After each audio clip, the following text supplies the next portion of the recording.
Hello again, everybody, and welcome to the Retro Monster Truck Review. I'd like to start off this episode by giving a huge congratulations out to the 2021 Hall of Fame class, Mark Hall, Tim Hall, John Moore, and Bobby Holman. Each of those guys is incredibly deserving of this honor, and we couldn't be prouder to have them represented inside of the International Monster Truck and Museum Hall of Fame. This week on the show, we're going to cover Minneapolis 1989, a topsy-turvy event in the sport's history. Thank you as always for the likes, comments, and subscriptions over on our YouTube page, the follows on Spotify, and of course the Apple iTunes 5-star reviews. I'm also working on a few giveaways for the podcast as well. If you happen to be an RC fan, you might want to stay tuned to our Instagram at RetroMTReview and our Facebook page, the Retro Monster Truck Review, and see if maybe there's something that might interest you coming down the roads as far as giveaways go. Do follow those pages on your social media platforms. Without further ado, though, let's bring in Matt Stoltz, and let's get into the Retro Monster Truck Review of Minneapolis 1989.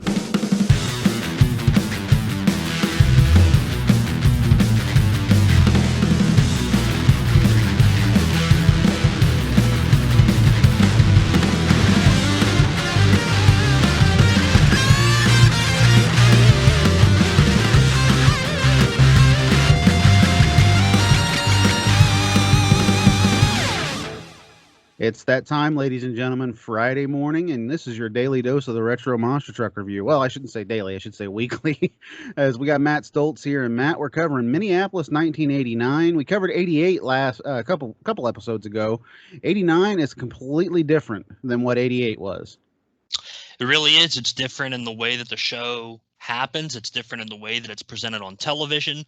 We're here on April 15th, 1989, kind of a late date. For a stadium show back then. You know, it's kind of after first quarter, but that's the date we're working with at the Hubert H. Humphrey Metrodome for the Goodyear Wrangler Super Bowl of Motorsports. That's right. We're in Triple H's Metrodome yet again. I am the game! I wonder if they pay Hunter an extra amount of money just to use... No, I'm kidding. Produced by Bud Sports, as you said. We've got Kim Brew and Mike Galloway in the booth. Probably... I would say USHRA's JR and Jerry the King Lawler kind of deal right there. Those two were just magic together in the booth, and they are exactly that for this episode. We're up in the chilly northern tier of the United States tonight, here in Minneapolis at the Hubert H. Humphrey Metrodome, because tonight the Ford Budweiser U.S. Hot Rod Association Truck and Tractor Pull Championships, featuring the Battle of the Monster Trucks, is on the air. Hi again, everybody. I'm Ken Brew. This is my partner, the now seemingly mythical Mike Galloway. And tonight, Mike, what a lineup. Four-wheel drives, two-wheel drives, and some great monster trucks. Got a tremendous lineup. There's a great group of four-wheel drive trucks. Then we're going to have a wheel standing shootout. We're going to find out actually which one is the best in these wheel standers. And then we're going to get down to that supercharged, crazy racing, get down and get with it monster truck. We've got 10 of them. They'll go under time the first round. They'll bring 8 of them back, and then they'll go through a bracket. They'll have one winner tonight, and it's going to be very exciting. Matter of fact, we're right in front of one of those trucks here. This is the AM/PM Rocket. Let me ask you about the wheel standers. Now, what's that all about? Well, they're going to set the sled so that wheel standers will pull the wheels up and drag the sled with the wheels up in the air. Now, this is not like the two-wheel drive competition. This is wheel standing competition. One that pulls it the furthest is the winner. That's what it's all about tonight. In other words, wheelies dragging a whole lot of weight down the dirt track tonight. Oh, and it's going to be good. And the best part about it, it's free.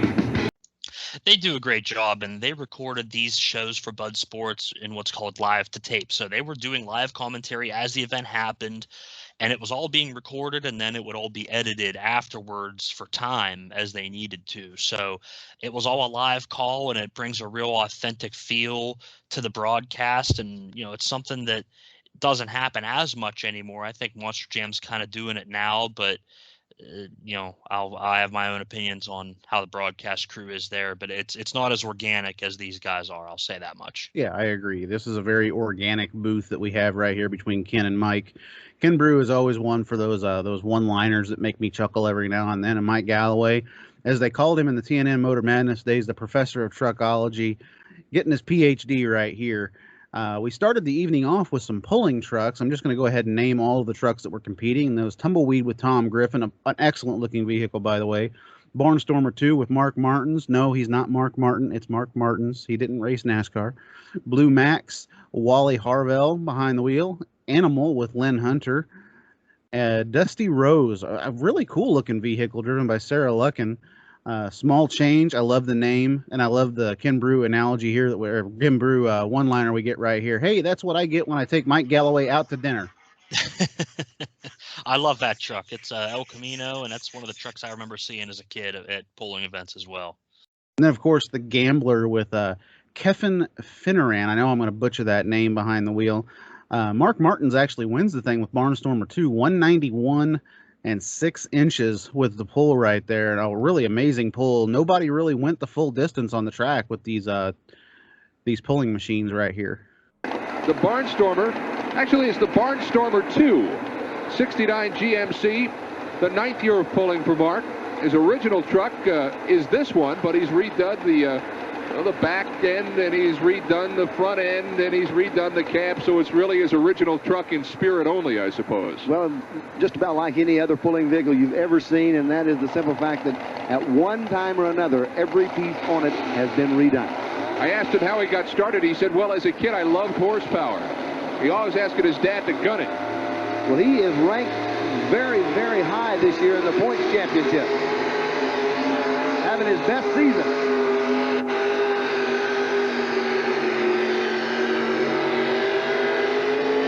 Nice pull. We can see why he's having his best season, as Mark Martins in the Barnstormer 2 is a force to cope with tonight. Yeah, we're working on a pretty short track here in the Metrodome, not a full 300 foot like you'd have outside, but the sled guys got it right. They didn't have a whole bunch of them going out the gate, and they were getting pretty close to the end of the track. Just, furthest distance wins. We had a wheel standing pulling exhibition. They say we have 5 vehicles, but we're only shown 3, so I don't know if there were 2 other vehicles that just didn't make it onto TV or what here. Mike Galloway describes the winner of this is going to be the one that pulls the furthest. Yeah, that's a good Galloway-ism. We got the Budweiser Avenger behind the wheel is Gary Collins. It's a funny car machine. And we've got the Hot Rod Lincoln. I absolutely love the look of this vehicle, driven by Lynn Luckin. 1988 Lincoln. It pulls all the way, but it doesn't really wheelie in this run. And then we've got, of course, the master of the wheel standing pull, and that is Alan Gaines in the Orange Blossom Special. And I love that his first pull that he does, he comes out and just does one of those Fred Schaefer type launches all the way down the pulling track before he backs it all the way back up, and they hook him to the hitch. Well, here is the man, internationally renowned, Alan Gaines Jr. and the Orange Blossom Special. Mike, there is no bigger name in this sport. Wait a minute, Alan, you forgot the sled. Yeah, Alan started kind of doing that in the later years of, these pulling shows on TV. He'd kind of do a dry run, show the power of the truck. It was a cool little thing that they added to the program here. And I just love watching that Orange Blossom Special when the whistle blows and then Alan brings the front end up, takes it all the way down the track and sets it down real easy at the end of the pulling track. And we've got 2 guys here that are going to go to a pull-off. He is the man, but he is also the wheelie king. And it will be real interesting seeing him go down the track now. If you are not attuned to Alan Gaines, he is driving without shoes. He is a barefoot driver. And at the end of the run, we'll see Alan get out and brandish his boots to the crowd. He'll stand still, raise the truck in the air, and then take off. Very unique style.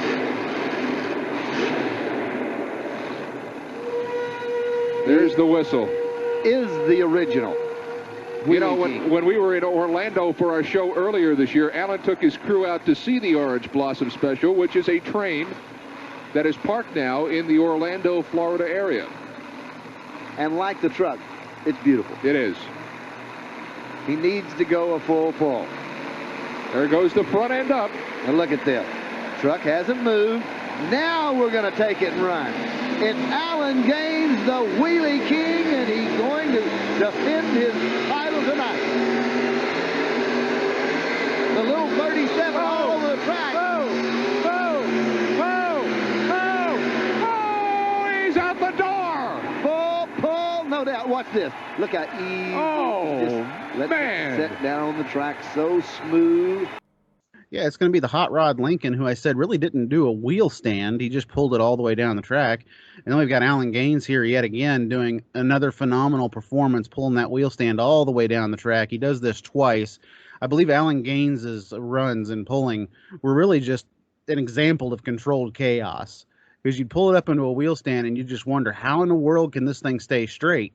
And he proves it right here. He stays straight the second time. First time, not so much. He's kind of a little all over the place here. But the second time, he makes it all the way down the track in just a complete, full, straight-on pull. True showman. Alan Gaines getting it done here in the Orange Blossom Special #2. And it shows, the spectacle of the U.S. Hot Rod Association with these wheelie trucks doing, a competition. I'm not sure how necessarily legit the competition side of this was, or, if they were just doing it as kind of an exhibition thing. But either way, the wheelie trucks going all the way down the track, it really puts on a good show for the fans at home. That it does. And speaking of exhibitions, the Budweiser Boss pulls out here with a Ford Aeromax body on it. And what was really interesting about this pull, Matt, was the fact that when he's pulling, he's got flags on the back you would expect to fly the correct direction, which would be flying backwards. But no, these things actually fly the other direction due to the aerodynamics of this body. This is the Bud Boss. The new and improved Bud Boss. Gary Collins, a couple of years ago, went back to the garage in El Dorado Springs and said, I got to come up with something just a little bit bigger and a little bit better, and he did.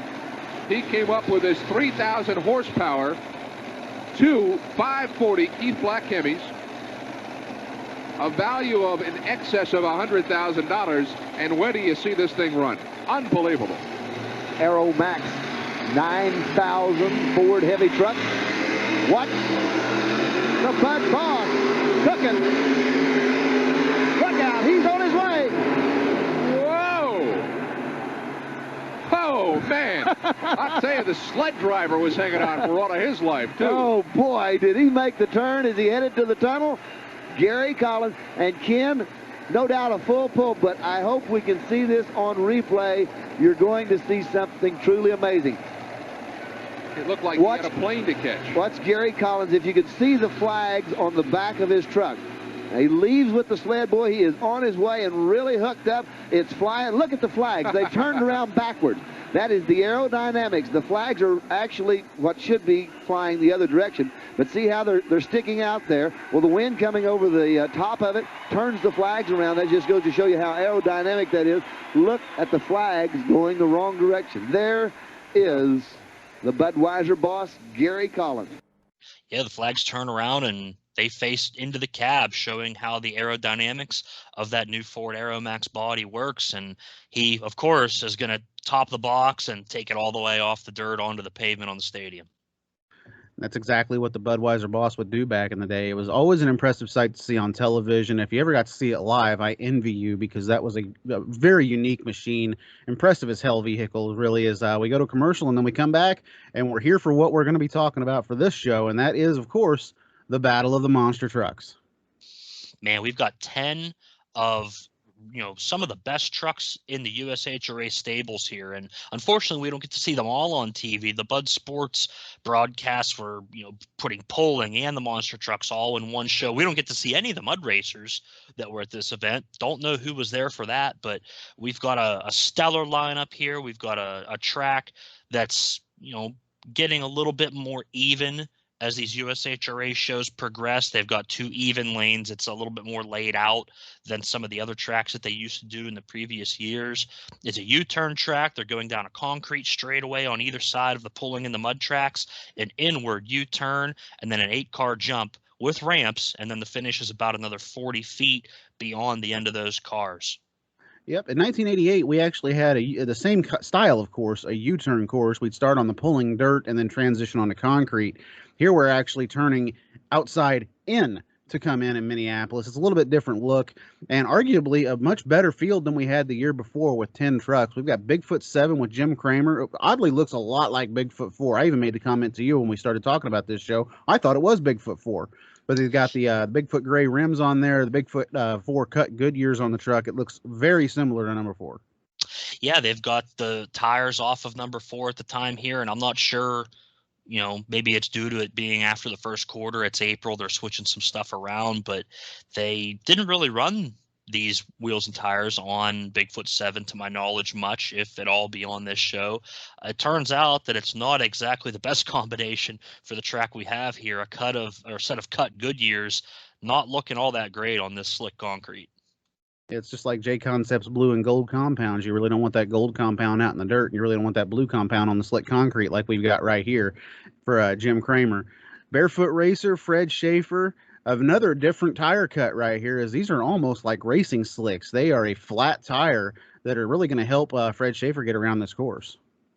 The Goodyear turf tires, Fred, really the first one to experiment with them, and his main point was they're lighter. They're a good bit lighter than the Terras, and they're a little wider, a little bouncier, which would be to his detriment, and he wouldn't run them for not even half of a year, and then he kind of threw them off to the side and went back to the cleat, Terra tires. But he's trying them out here this, beginning of 1989 on the new race truck.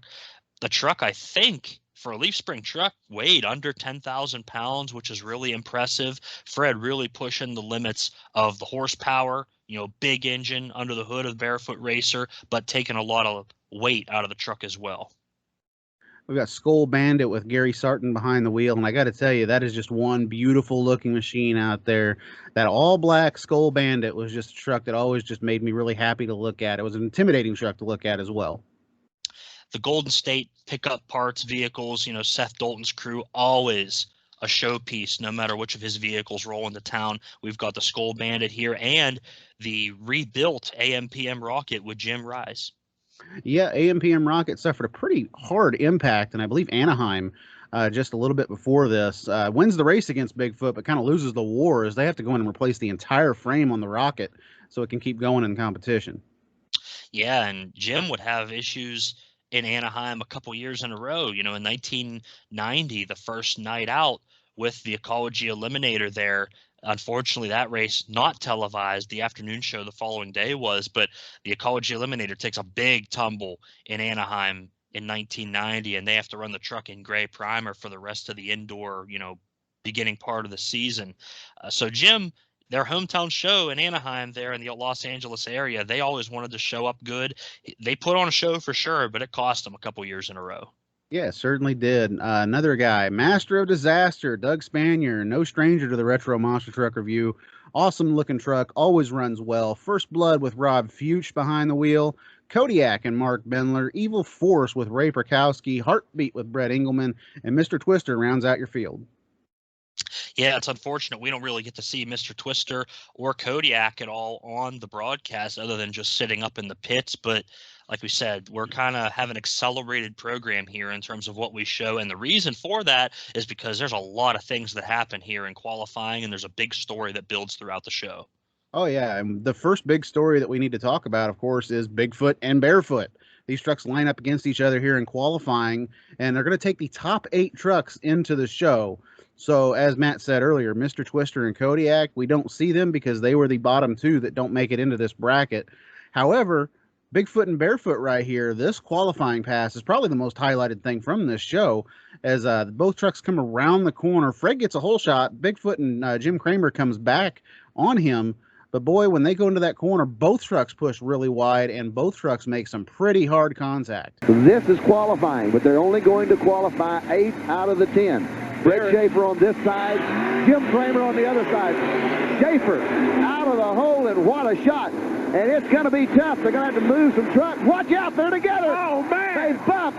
Bigfoot and Barefoot have bumped into turns, and this is in qualifying only. Now, the problem is there's a little bit of dust on it. There's dust on the track, and Bigfoot went into the slide. They were both sliding, and they came together. Look at the tire. Look at the left front tire on Bigfoot. It is absolutely mashed. The Bigfoot truck came out on the worst end of it as he shut it down right there. It's got a severely bent wheel. Mike, also, that was one thing, but the turn back where the other monster trucks are is awfully tight. In fact, Schaefer almost took out some monster trucks that are just sitting there waiting to go. Well, I believe they may want to revamp this situation a little bit. May want to move some trucks. Bigfoot, now I don't know what they were going to do on it. Bigfoot goes ahead and crosses the finish line, but here's the deal, Ken. The two slowest trucks go home. It's an absolute monster of a hit as Fred goes into the corner. Mike Galloway expresses the concern. He goes way wide and that they're going to have to move some trucks because he almost slides all the way right into the pit area. Fred he almost slides into Heartbeat, and something to point out, too, is Barefoot's coming around that corner. Heartbeat's right there, and somebody, I can't make out who it was actually standing right next to the left front tire as Fred's coming full song around that corner. Yeah, those guys were a little bit close for comfort for sure. And there wasn't a lot of room down there anyway, but we see both trucks sliding. We go from the Barefoot shot panning or, switching cameras over to see Bigfoot and then smash the left front of Bigfoot tags into the right rear of Barefoot. And there's a huge collision coming out of the corner. Yeah, so huge that it actually bends the rim on Bigfoot and does the same on Barefoot's right rear as well. Barefoot fires up, goes over the cars first. Bigfoot kind of sits there for a little bit, and then Jim Cramer fires the truck up and goes back over the line. One of the crew guys actually checks out the damage on Bigfoot before he comes over the finish line right here. Thing I found funny was Fred comes over the finish line, his door flies open, he takes out one of the finish line poles. Oh, it's pandemonium start to finish, and it's incredible that these guys didn't have any catastrophic damage that dislocated the axle out from underneath the truck or something. They hit so hard. Bigfoot Seven's a heavy truck, probably upwards of 14,000 pounds. Even with the cut tires on it, it's upwards of 13,000. So Barefoot, again, probably just a hair under 10,000, but you get two trucks smacking into each other like that at that speed with those forces square on the axle housings. It's amazing there was no severe damage. I think that's what John Pyatt was doing down there on the floor, checking the truck out before they had Jim, fire up and go over the line and across the cars. And Mike and Ken are saying, hey, he gets across the line, but this isn't good news for the Bigfoot crew. They may not make the show. Exactly, and that's something that we need to point out right off the bat. Bigfoot won the year before here in Minneapolis, and now it is in virtual danger of not being in this field due to that heavy impact right there. We scroll on to the next race that we have right here, also from the qualifying round. Skull Bandit, AMPM Rocket, two team trucks right here. As we said last time we saw Rocket on TV, it was completely destroyed in Anaheim in January. Mike discusses the incident with Jim Reese right here. Basically, the entire frame needed to be replaced. It was bent in the accident. And boy, when you look at that footage and you see that truck, he launches over the set of cars and just catches another dirt hill right there. And it basically just folds the left front tire right underneath the truck. His tire is really right underneath the door of the truck. Now this round will feature the Skull Bandit and the AMPM Boss. Gary, well, there's the AMPM Rocket. Jim Reese doing the driving. Yep. Jim Reese from Santa Ynez, California, 72 Chevy pickup. Matter of fact, Mike Galloway had a chance to talk with him just a little while ago. Thanks, Ken. Well, I'm with Jim Reese. And Jim Reese, last time we saw you with this truck, you beat Bigfoot in the finals out in Anaheim, but boy, you really hurt the truck. It looked like it destroyed it. How bad was it? Well, it was pretty bad, Mike. We had to replace the entire frame. We bent it up pretty good, but she's back now, and she's a lot better than she was, actually. Well, Jim, are you after Bigfoot tonight and then be able to drive off? Would that be kind of like an ultimate challenge? Yeah, I think so. We're doing real good. We've only faced him once, and we did real good. We had a little problem, but I think we're going to come back on top again today. Tell us a little bit about the AMPM Rocket. Well, the Rocket is a 72 Chevy, and it has a big motor, 540, fuel-injected, 871 supercharger, and kind of a new suspension idea that we came up with, and it's working real good. It's a real competitive truck. Jim Reese is one of the quality monster truck builders in America, and on top of that, he's one of the better monster truck drivers. We're going to see how he does tonight in the AMPM Rocket. It's a painful shot to watch. I mean, you see these trucks, they're work of art, each and every one of them, and Jim did a lot of the building himself on these trucks. Kudos to him. He's a Hall of Famer, and always had those things looking beautiful. They bring out the brand new AMPM Rocket for that show in Anaheim, and they completely destroy the thing. And I'm not sure how long it was before they had the truck going again. I'd imagine the turnaround was fairly quick. We're here 3.5 months later. The truck's looking good again, but man, a lot of damage that required a complete rebuild right off the bat. Yeah, it's pretty bad for a brand new truck. You got to go and rebuild it again right afterwards. Kim basically says, hey, Seth Dalton really can't lose here. He owns both trucks. He's not wrong. And we get a heck of a race between these two. They both come out of the corner very smooth, and they hit that straightaway, and it's really all about horsepower as soon as whoever gets to the cars first, really.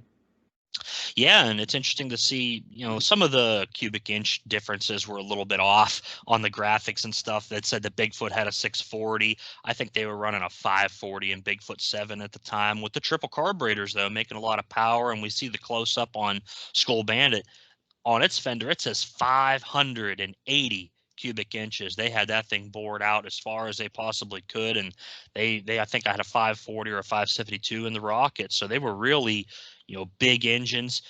The trucks work really well. They get down the straightaway nice, just like you said, nice and smooth. They get around the corner. They're kicking the dust up, but they're not sliding that hard. They didn't put it into the full four-wheel drift like Bigfoot and Barefoot did. Yeah, Bigfoot and Barefoot were full, not even really a drift. They just pushed straight through the corner with both front and rear steer turned. These two trucks, they make it out of the corner very well. They make it down the straightaway. And when they come across the line, the angle that we get really doesn't give us justice as to how close this race was. They say Skull Bandit really wins the heat, but boy, looking at it, it's just so hard to tell.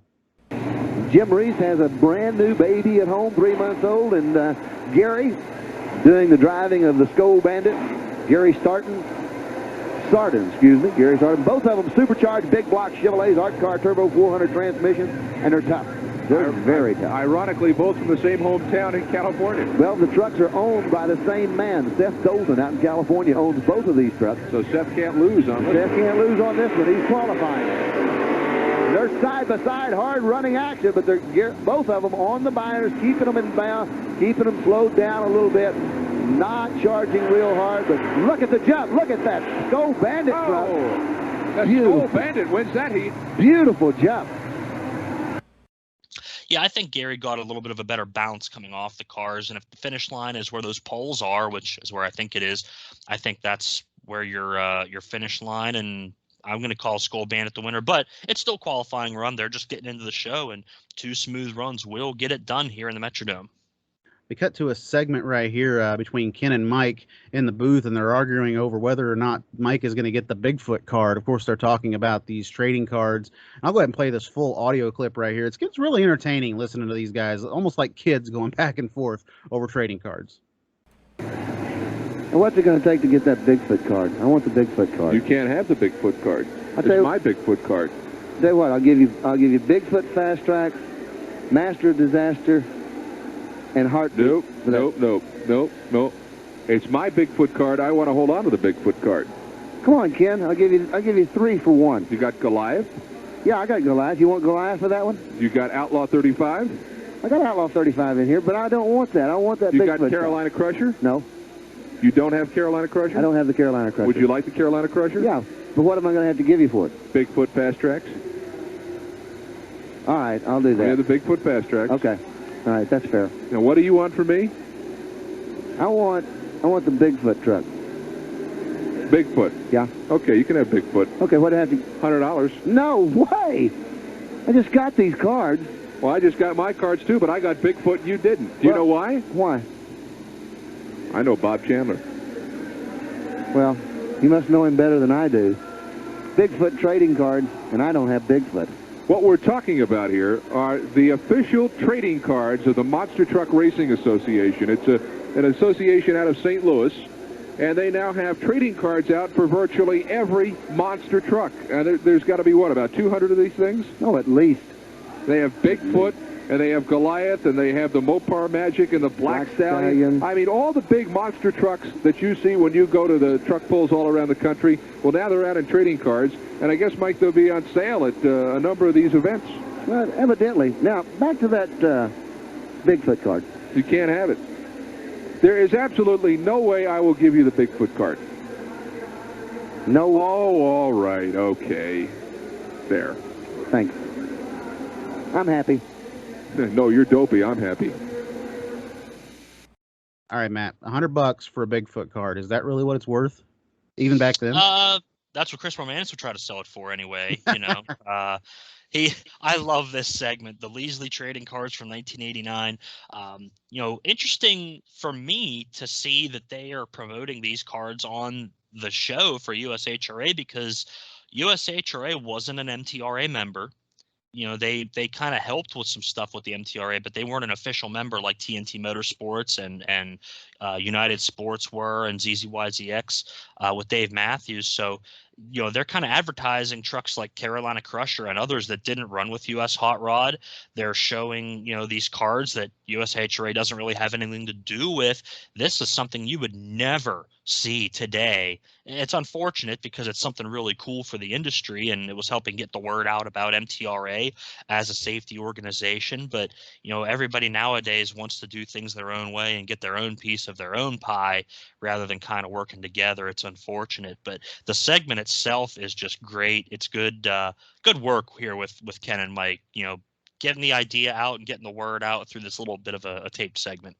It's advertising done correctly. We'll put it that way. They also got me was they showed Stomper's card, which to me was like a whole big red flag right there, because that's a completely different organization's truck that they're showing on a USHRA broadcast. Like you said, something that we will never see again in the near future. It'd be like NASCAR advertising for Formula One. It'd be like if they had, check out these new trading cards we got, and it's a Bigfoot card on the Monster Jam show now. It wouldn't happen. Stomper, I think Marvin Smith's Stomper ran some non-TNT shows, but the Stomper 1 truck that they have shown in the card there, it was pretty much all TNT as far as I know and from what I've seen. And it's, like I said, it's an interesting little clip here in what they showed. They could have stuck just with Bigfoot and Goliath and only the trucks that ran with US Hot Rod, but I guess they had them for sale there at the show. One of the teams probably did, and I guess the producer probably passed the merchandise stand, saw them, and said, hey, we could do something with this. And they were selling these cards at a lot of shows back then. It was one of the only ways you could get them, as far as I know. They aren't that well circulated, and as a result, they're a little pricey nowadays. I'm only 5 cards away from a whole set, so I need to do some trading here soon to finish out my whole collection. Yeah, I've got some of those cards somewhere. I couldn't tell you exactly what all I've got. I got to find them again. But I do know that I do have one up on Mike Galloway. I do have the Bigfoot card. Well, Mike's got the Bigfoot card now, and he's happy. Oh, yeah, I forgot. At the end of the segment, he gets the Bigfoot card. All right, well, okay, so I have the Bigfoot card. All right, so if Mike Galloway wants another one, I know where he can get one. Galloway gave the old sad face treatment to Ken Brew, and Ken gave in and gave him the Bigfoot card, which is what it's all about. Mike Galloway is certainly a shrewd negotiator. Yes, he is. He knows his business, and he knows advertising, and that's how we got this amazing segment that we got. Here is a little bit of controversy, though, and this is something that almost irks me a little bit, is the fact that we see Bigfoot and Barefoot lining up again against each other. So these trucks basically get to go out twice for a qualifying pass, while every other truck, it appears, only went once. Yeah, it's part of the whole show, The whole spectacle of the USHRA. And really, it's giving the fans what they want and what they came to see. They paid money to see Bigfoot and Barefoot. And by the same token, we're at a point now where Fred and Barefoot, absolutely has his sights on beating Bob Chandler's Bigfoot team any possible way he can. And that's why those guys are pushing the trucks so hard in that first qualifying run and just crashed into each other. Neither of them was willing to give an inch.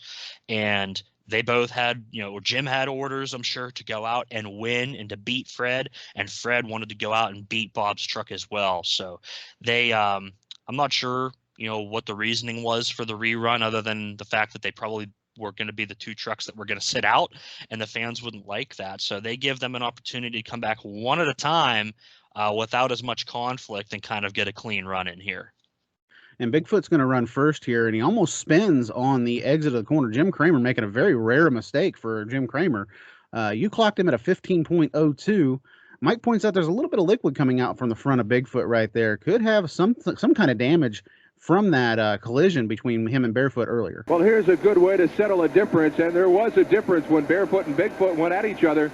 Bigfoot and Barefoot kissed on the far turn. Bigfoot knocked for a loop, so they're going to do it again, Mike. They went the first time. It didn't really count, except in the minds of Fred Schaefer and Jim Cramer. Now there's Fred sitting down the line, and what a tag. But Cramer is lined up. Let's see if Fred comes to attention. They will give both of them a rerun. Fred, of course, there's Bigfoot. Barefoot has those tires that we saw earlier this year, which are lighter, thinner racing tires, and you would think against the clock, there is a great shot of the tires. You would think against the clock it would give the advantage to Barefoot. If he can get the traction on this pavement, that is the key to it. Bigfoot's going to make a bind. Let's see how he does. He's in the turn hard, nails the throttle, picking the left front tire up, and he spins out. Turns it back around. Uh-oh, he's in a little trouble. Trying to drive out of it, he does. Beautiful job of driving by Jim Cramer, but he was in trouble when he made the turn, and there's liquid coming out of the front of it. It's very possible. I mean, that was a big collision, and it's a little hard to see on the resolution of the YouTube video that I'm taking a look at here, whether, what kind of fluid's coming out, if any. But Jim does what I'd call a fairly okay run. It's not really fast. Like you said, he over-rotates in the corner. I guess it was good enough to get him back into the show, though. And, we get a replay here, and you could just see the truck is not liking handling on that concrete. I think, honestly, the tire pressures are a little bit low for what they need on this surface. The tire sidewalls are really laying over a bunch in the corner and kind of making the chassis unload and hop. And we've also got the fact that Jim doesn't really get squared up for the cars very well. He barely gets up on the cars, to get over them, kind of yaws the truck over to one side real bad. It still wasn't pretty, but it got the job done in this case. Yeah, a little bit of crab walking over the cars never hurt anybody, though. Bigfoot solidly into the field right here. Then Fred Schaefer comes back out, and Fred puts on a really good pass right here. Honestly, I would say it was probably faster than the two runs we saw previously for AMPM Rocket, as well as the Skull Bandit machine. Fred clocks a 13.73 according to your time clock right there. But, man, what a run for Fred Schaefer. Really smooth as well. And to keep rivals separate, they're going to let Barefoot run on his own just like Bigfoot. There you go, Ken. Now, let's see how it works out. Boy, Jim Cramer had a tough break. Fred Schaefer not letting anything grow under his feet. Let's see if he can negotiate the turn. Good turn. And he does. He does in excellent style. He's lined up. There's a jump. He's in trouble. He's off to the side. He drives it out of it. And yeah, just knocked that start and finish line over.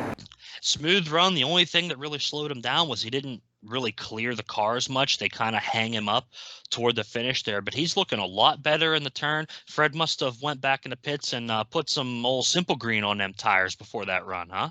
I see what you did there. It's odd to me that they would allow those two trucks to run again. However, we got to remember it's the spectacle of the USHRA. If this was a TNT event, you would not have seen that happen.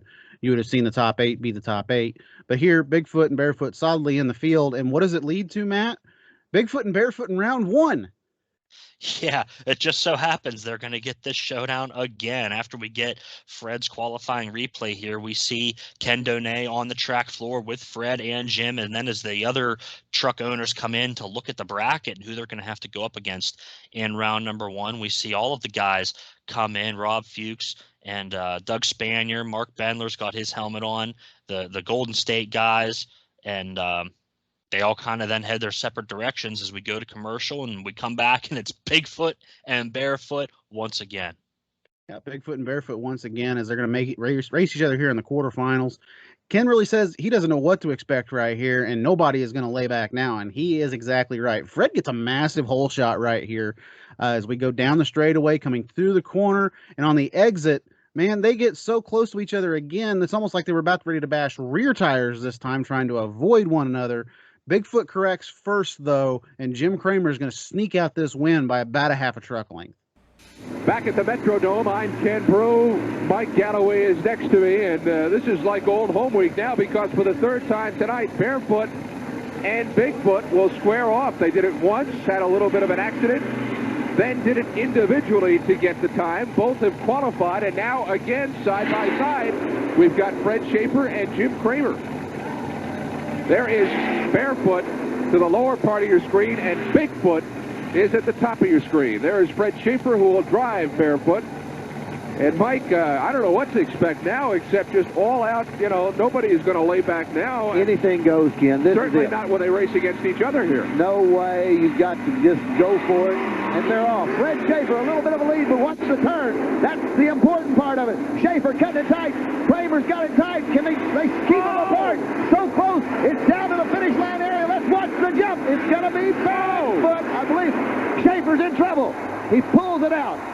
This is what I, on quick thought, am going to call the 1989 USHRA Race of the Year, because there is so much tension and so much hype into this single race. You know, all of the emotions that are flowing here in the Metrodome. We've had, you know, collisions. We've separated the two fighters and made them go one at a time just to get their qualifying runs in.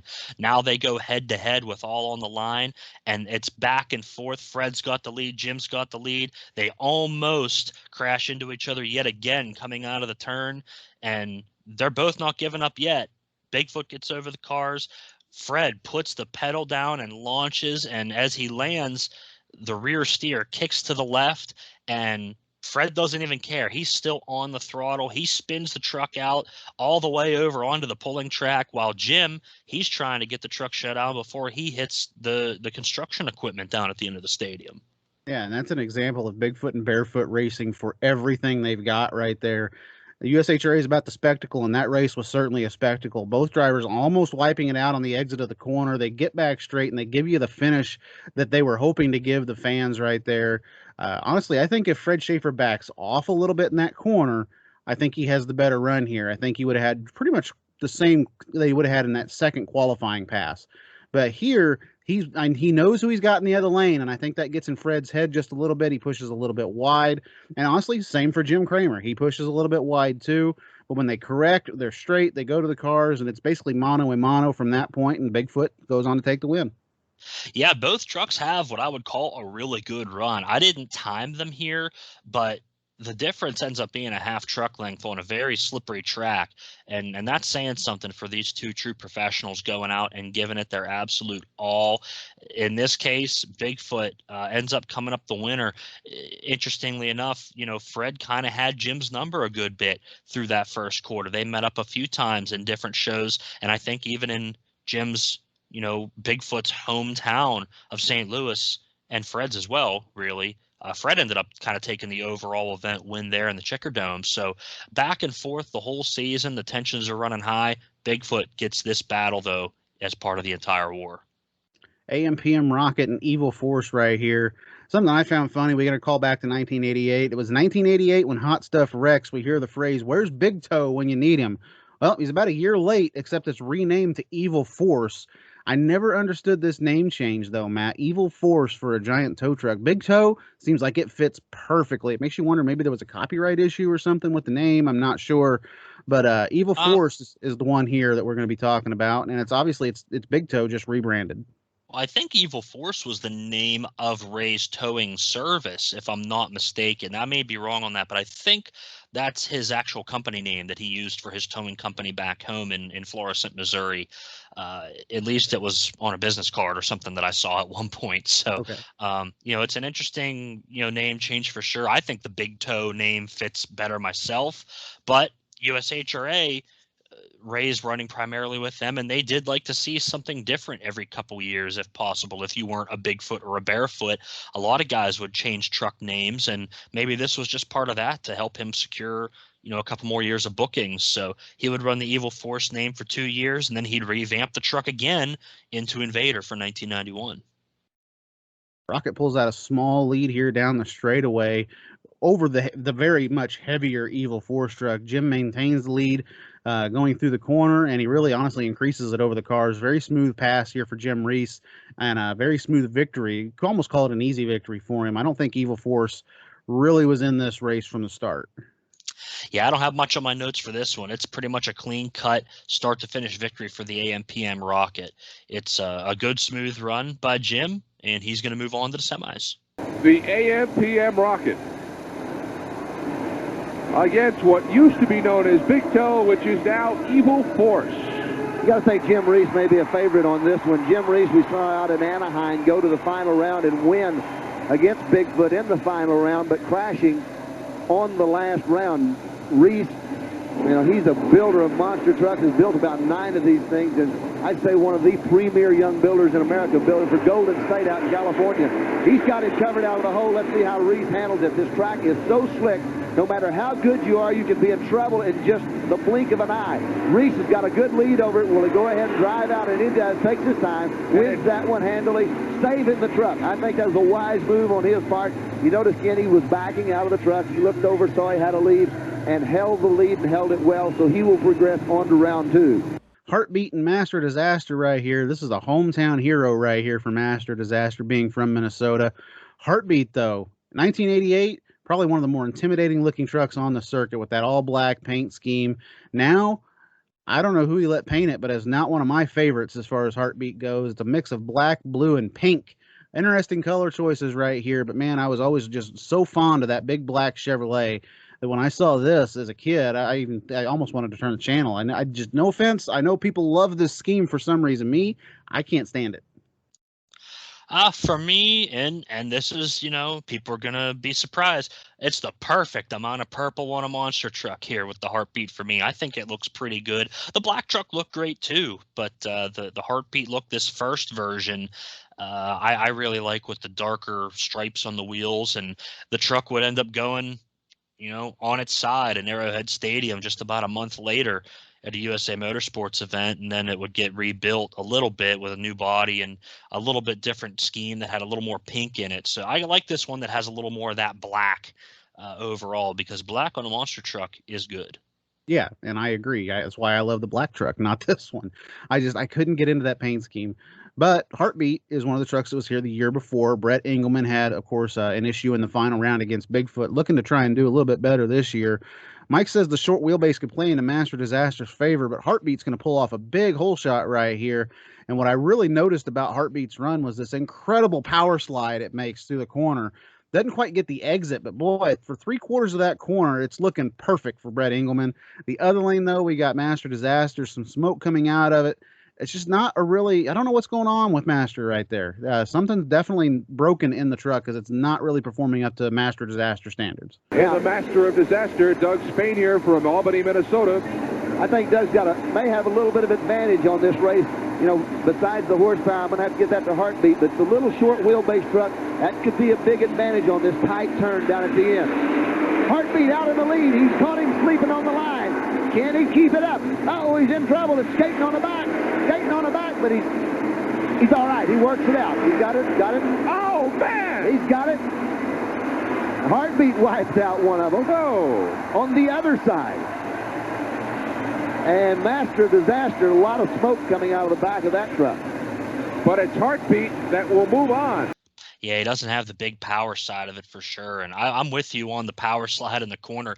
It's the best first 3/4 of a turn we've seen all night. I mean, Brett just throws the truck in and it comes around. And if he'd have been about another 8 or 10 feet wider, it's the perfect turn completely. It's a really, really good run for Brett overall. Takes the win. And I like the camera work here and the editing job that the guys do. They keep the excitement up. Even though the race isn't that close, we go back and forth between trucks. We see the Master Disaster on the close-up side shot, kind of smoking, crab walking on its way to the finish. And then we have a quick cut back over to Heartbeat, pulling the front wheels up like a big grizzly bear and smashing down through the finish line pole, just shattering it all to pieces. Yeah, the first of Heartbeat's highlight reel runs right here, I would say, for this 1989 season. As you said, the other one was the truck rolling over. But I always remember seeing that particular finish line pole smash in some of the quick cuts you see in some of the old USHRA videos and some old highlight videos that people have posted on YouTube. It's just one of those really cool things. You just see the power of a monster truck just eat a pole like it's nothing. I got to tell you, Brett Engelman looks really good out here. And honestly, out of the first round passes that we've seen so far, he looks the best. It's a good looking run. And, you know, like you said, gets out of the corner a little bit sketchy, but not even as bad as some of the Bigfoot or Barefoot runs. And we can see, you know, we've got an 8-car jump here and the trucks are really clearing, you know, 5 or 6 of those cars pretty much every single run. The far lane cars number 2, 3, 4, and maybe even 5, they look untouched at this point in the competition. Yeah, whereas the year before they had a stack of about what 6 or 7 cars out there, and they weren't really making it that far over them. They were hitting about the 5th or 6th car in. Usually, here they are just skying over these cars to the point that some of them could be used for future shows down the road if they really wanted to. It shows how much the sport has progressed in 1 year alone. We've gone from the year prior here in Minneapolis, where a lot of the trucks are basically exhibition caliber vehicles where they're going out to put on a show and pull wheel stands and do car crushing. And now we're starting to see more of these trucks that are designed a little bit more with handling and speed in mind. You know, Master of Disaster, one of the first trucks to have a drop cradle and the 4-link, suspension with the coil springs, and the Golden State trucks, they were super, super fast leaf spring stage 2 trucks for their day. And of course, Bigfoot 7, the latest iteration at this point. Bigfoot 8 still kind of in development and hadn't been started yet on the fabrication here in April. I think they kind of started around next month or so, and they got that truck together pretty quick for summer testing. And the Barefoot Racer, the lightest truck on the circuit at this point. And again, that Taurus 3 truck's right around the corner from its debut about a month later in Arrowhead. Next race, we got Skull Bandit and First Blood right here. Out of these 2 trucks, the one that looks like it's probably going to be the one to win is the Skull Bandit machine. But man, never, ever, ever count out Rob Fuchs and First Blood. I kind of did when I remember watching this years ago. I was like, oh, well, we know who's going to win this one. I was wrong. Skull Bandit doesn't really have the greatest run right here, as First Blood makes a slightly better corner and stays ahead all the way to the cars, and Skull Bandit's going to be put on the trailer in round 1. Mike calls it ahead of time, and again, this is a live call, not anything that they could go back and record later. He says this may be one of the best races of the night, and he's right. He's not lying. He's not lying, but there is a little bit of an issue right here. He gets a good run here. It's a close finish, and this is where they start to, having difficulty figuring out who actually won the race. Both trucks head over the cars kind of together. First Blood, maybe a little bit of a lead, but I'm calling Skull Bandit the winner as they show the replay. He's the first one to the poles because Gary gets a much better bounce off of the cars.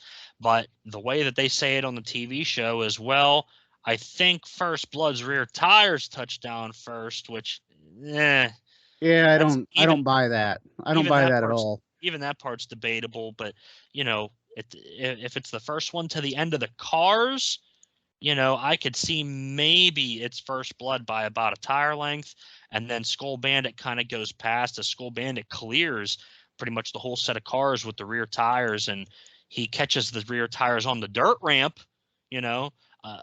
I'm calling Skull Bandit the winner on this one. I think he was the first one across the line, bar none.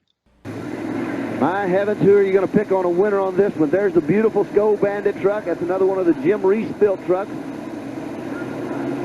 Gary doing the driving. Gary made one of the prettiest qualifying runs that we've seen tonight with this truck earlier. But you've got, can't count out Rob Fuchs out of Woodstock, Illinois. He's got First Blood. And this truck is so tough, and so is Rob. This is going to be one of the best races of the night right here. I think this could be really the race. We might see the winner come out of this set of trucks right here, because both of these guys are truly capable of winning. I'd call it a dead heat going into the first turn. The Bandit truck taking his time. First Blood a little bit of a lead. Can he hold up with it? First Blood's got a lead. Look out. Whoa. Yeah, and honestly, when I look back at the race, I agree with you as far as that call goes. I don't understand. And honestly, I think they went back and they were like, wait a minute, we've got to say something here, because this race just doesn't look like First Blood's race. But yet First Blood ends up being the winner. I think they had to go back and they had to basically make something up to make it sound like, well, that's how we determined the finish, was the rear tires came down first on First Blood. And even in that case, they're wrong. But I got to tell you, it was a heck of a race. Rob Fuchs ran him extremely hard. And honestly, just by looking, this was the first time I remember really ever seeing First Blood in competition. And just by looking at the truck, it almost looked like, it's kind of a pushover. But boy, when he comes out here on the track, he lays one down. And honestly, just to even get it out there, I think that he really showed that he could be a force to be reckoned with just in this race alone, later in the season.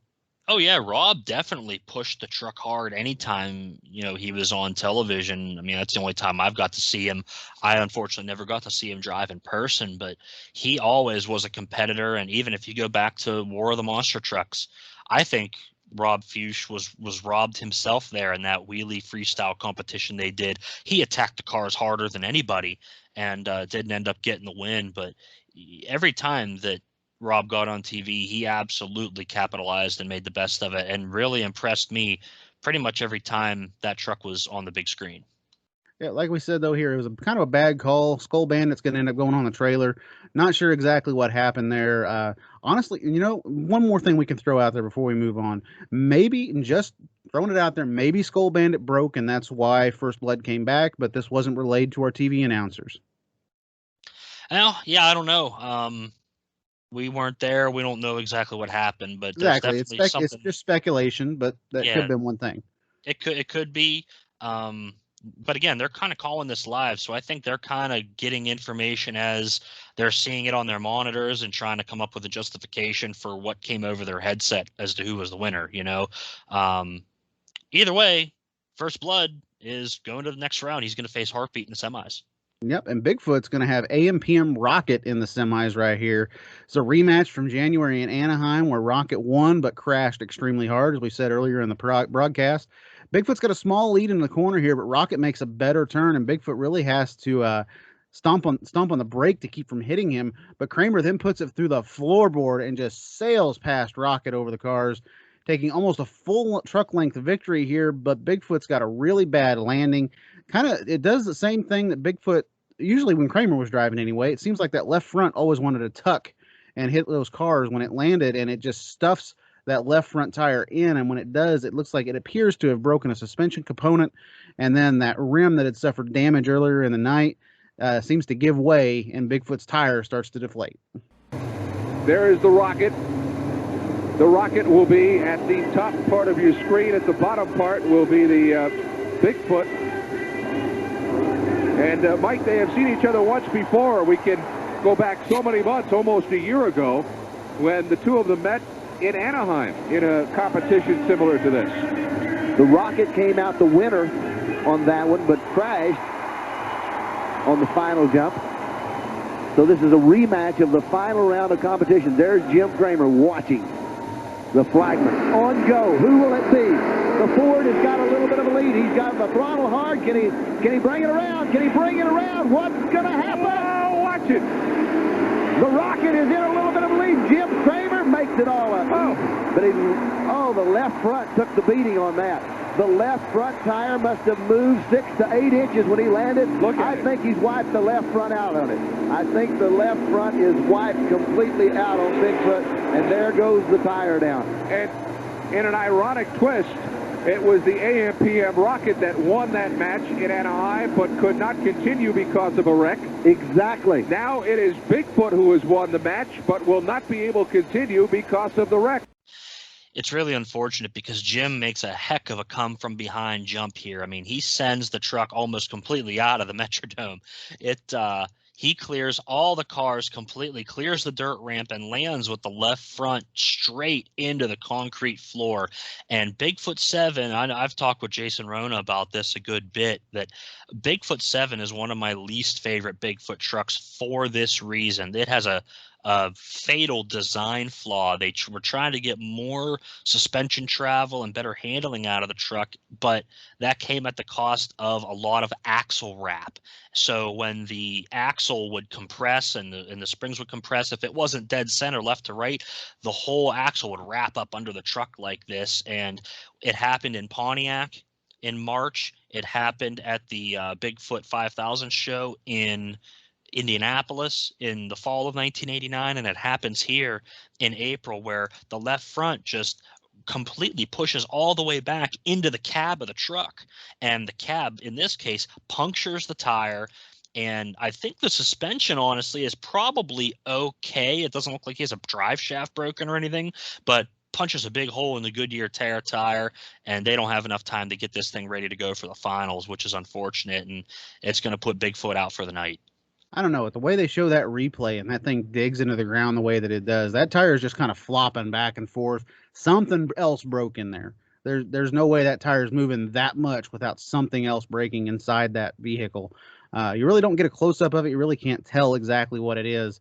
But man, just to talk about Bigfoot's night, it seemed like it was going to be a Jim Cramer kind of night. We've seen these races many times with Jim Cramer. He doesn't look like he's the quickest guy there, but when the racing actually starts and the bracket kicks in, here's Jim Cramer and the GOAT has arrived. And this is one of those races where it really shows off Jim Cramer's driving skill. Jim does a tremendous job here, not only with the big finish jump, from behind, but avoiding the contact with the rocket truck as they come through the corner. Jim, slides a little bit wide, but I honestly think that, that's Cramer I'm talking about now. Jim Reese, he slid equally as wide, and the two trucks almost met in the middle right there behind the banners.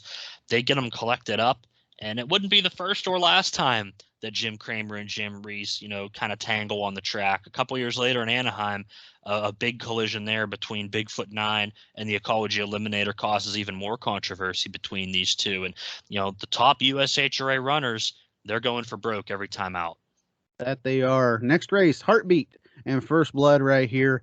Mike says Rob's got the lead going into the corner. We see Heartbeat stall in the corner, though. And just like in 1988, the truck stalls out, and Heartbeat's going to end up not being able to go on to the finals this time, as First Blood takes pretty much an easy win right here. And unfortunately for Heartbeat, it flatlines.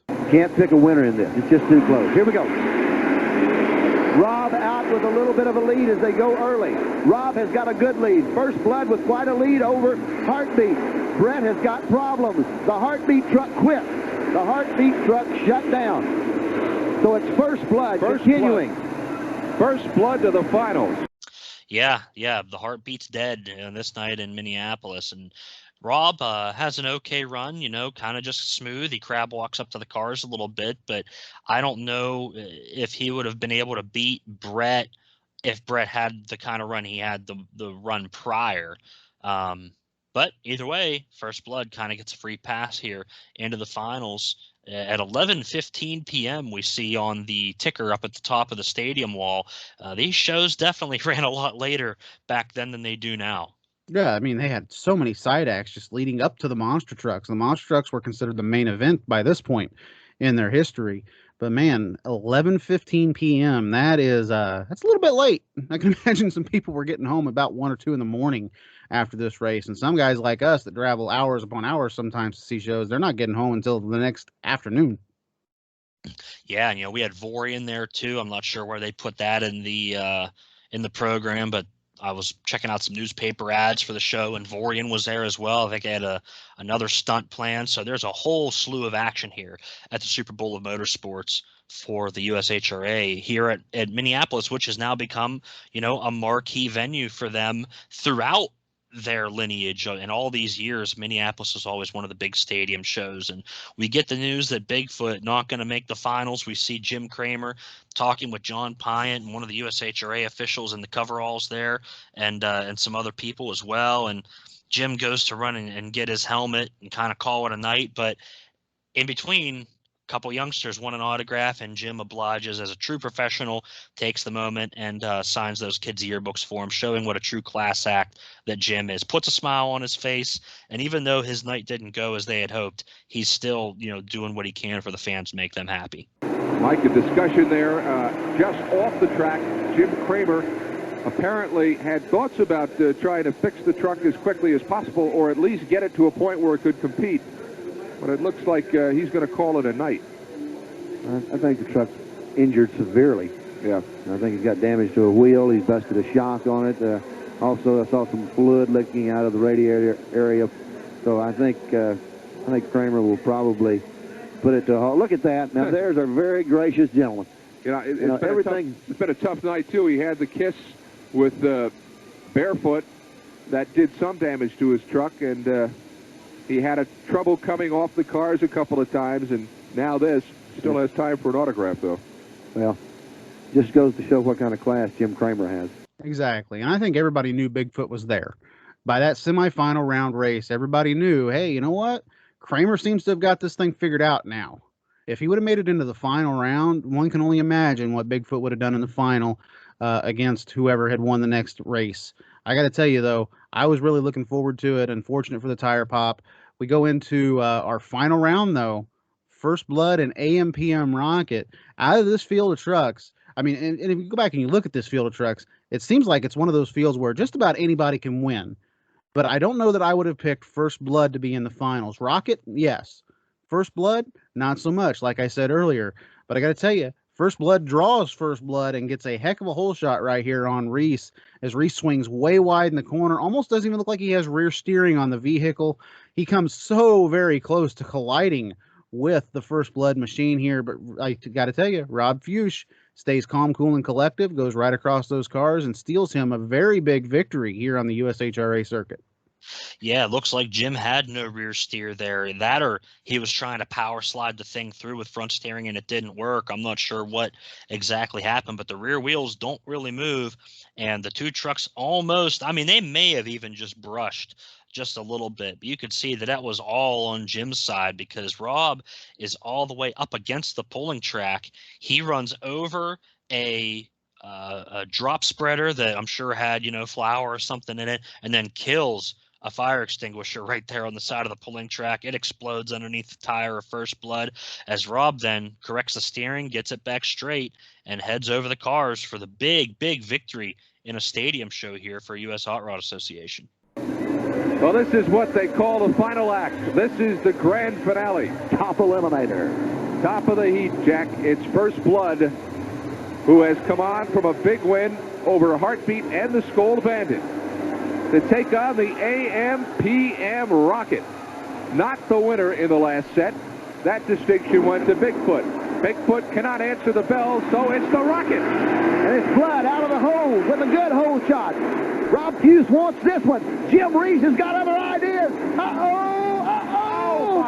heavens, Reese just could not bring it around. Reese had that one in the bag, but it's Rob Fuchs winning it with First Blood. Reese will come back kind of anticlimactic at the finish, but Reese found the problem that's been seen several times here tonight, and that is the dust on the floor. But there is the man of the hour, your winner tonight. Your top eliminator is First Blood.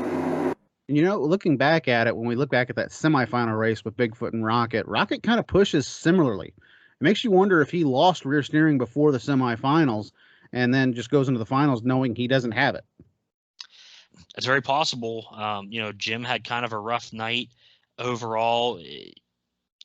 He was able to get through the brackets. If your name was Jim, you were having a rough night. Yeah, rough night for the Jim and Jim show. But, Reese gets through the brackets okay and has a couple smooth runs early on. But as you said, has a little bit trouble as we get down to the end here. We come back and we see Rob Fuchs as the winner, talking with Mark Bendler and Fred Schaefer here. He's the winner of the Battle of the Monster Trucks here in the Metrodome. And a big TV win, for Rob. And he was able to, I think, trying to remember if they awarded him the 1989 Rookie of the Year award, I think in 1989. I believe he got that, and then Rob Morris and Four Wheel Crazy got it for 1990. So Rob definitely an up-and-comer here on the tour, for these big stadium shows, the Circuit of Champions for USHRA. So from what you just said, it sounds like the Jims were having an absolutely atrocious time here in Minneapolis, but two guys named Rob did pretty good for themselves later down the road. Of course, we're talking Rob Fuchs and Rob Morris. Yes, indeed. Man, we had this was a really good show. In previous competition, is the show competition better than the previous year? Yes. Is the broadcast team better than the previous year? Yes. Is the racing better than they had the previous year? Yes. However, that one huge drawback for me as we go back and we talk about this whole bracket, I didn't like the fact Bigfoot and Barefoot had two separate qualifying passes to get into the show. Well, nobody else had but one. And I really didn't like the fact that we didn't see anything of Kodiak and Mr. Twister. Really, all we see is Kodiak kind of hanging out in the back, and we see Mr. Twister's front clip in some of the passes that they focus down on this right-hand lane closest to us in the camera angle. I wish that we could have seen all the qualifying. I don't like it when shows basically tease us with a couple of qualifying passes. I kind of want to see what the whole field did. And right here, prime example of just not getting everything on the broadcast. I felt like they could have done away with some of the stuff on the broadcast to make sure the monster trucks got full exposure. My opinion. Yeah, the monster trucks weren't 100% of the marquee then. I mean, they were certainly gaining in popularity, but they were kind of on even footing with the pulling at that point. And of course, the Bud Sports broadcast was primarily featured, with the pulling in these cases. This is one of the bigger monster truck shows that they covered throughout the entire lineage of these Bud Sports shows. They dedicated a big portion of the broadcast to the monster trucks, where normally they would focus even more on the pulling and show more of those four-wheel drive runs. But man, a lot of action here in the Metrodome. A tremendous job by all involved, from Ken and Mike on the microphone there. The camera guys did a pretty good job. Whoever edited, put the show together, I liked. Like you said, it's a bit unfair that Bigfoot and Barefoot get a second chance, but they're the ones that are drawing the money and getting people in the seats. So I can understand that aspect of it from a show perspective, because this isn't a point series. They're not doing anything other than racing for pride, really. I'm going to go ahead and give this show a 7 out of 10 on the basis of we didn't get to see some of those races, like you said. We got two trucks that didn't get any exposure at all, and a questionable call there with First Blood and Skull Bandit that I don't really agree with. But overall, the production itself is tremendously entertaining for me. I love the Bud Sports broadcast. They're my favorite USHRA events from that era. Yeah, I agree with you there. I will say, though, as far as Bigfoot and Barefoot coming out for round 2 in qualifying and then racing again in round number 1, I loved the story of that. I just hate that they kind of get a little bit of an unfair advantage out there. I know that the trucks drawing the money, but to me, it's a little bit of an unfair advantage. It's almost, without it, though, we don't get that story. And I love that story between those two teams racing so hard, and then one of them making it to the semifinals and should have made it to the finals. But because of the story that we had earlier in the night with the trucks colliding, it ends up being a truck that we don't see go to the final round because of the breakage, and that's Bigfoot. So that story follows you all the way through to the final round, really, between Bigfoot and Barefoot. Should he have made it to the final? If you're saying, he shouldn't have got the second chance, he wouldn't have made the field at all. Exactly. That was another point I was about ready to make. It's a story that probably shouldn't have happened, but I'm happy it did. We'll put it that way. I agree with you on the 7 out of 10. That's exactly what I was going to rate it as well.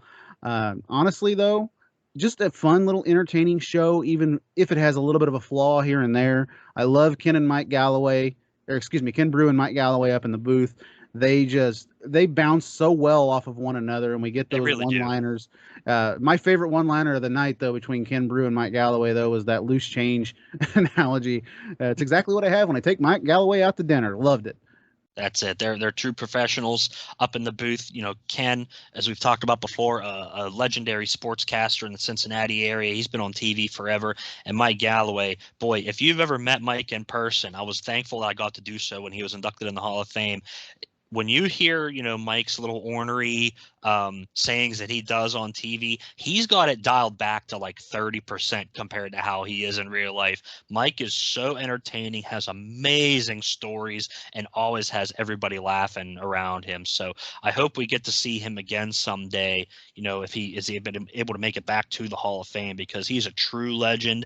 And I feel he's, been kind of underserved in how important of a role he's played in this industry over the years. So great job to all. And, next week, make sure you tune in. We're going to be covering Monster Trucks 2000, the new Thrillium on UPN. So be sure to tune in for that. Do you have any commercials, Josh, before we wrap it up today? Nah, no commercials. I just got to tell everybody, be tuned for Monster Trucks 2000. And we got to say it always, every week, Matt. We'll see you again on the tracks across America. Bigfoot, Barefoot, Bigfoot, Barefoot. You trying to do a heartbeat analogy right there? Because that's what it sounds like.